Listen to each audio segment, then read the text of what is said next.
Sri Tota Gopinath, ang nakaupong diti.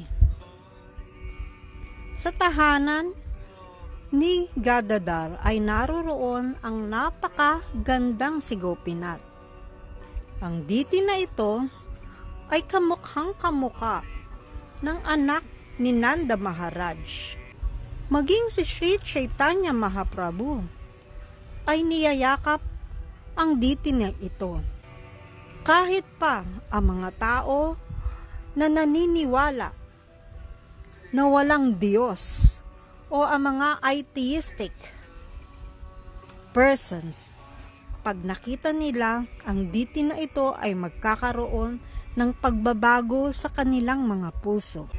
Maging si Lord Nityananda ay umiiyak sa labis na kaligayahang nadarama pagka nakita niya ang hugis ng katawan at mukha ng diti na ito. Bakit nga ba nakaupo si Sri Tota Gopinath?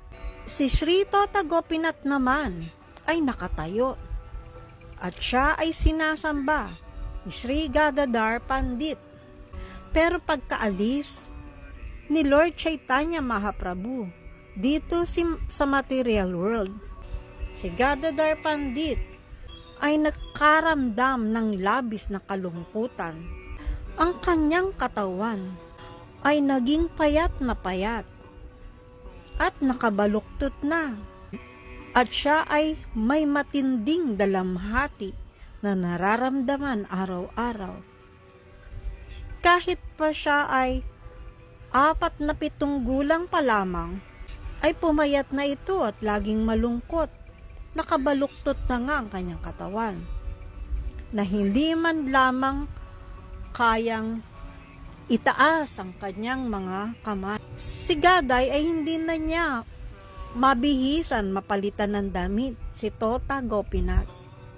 Kahit na mag-offer man lamang sa kanya ng flower garland, kanya inisip niya na magkaroon at ibahagi sa iba ang pag-o-offer kay Tota Gopinath.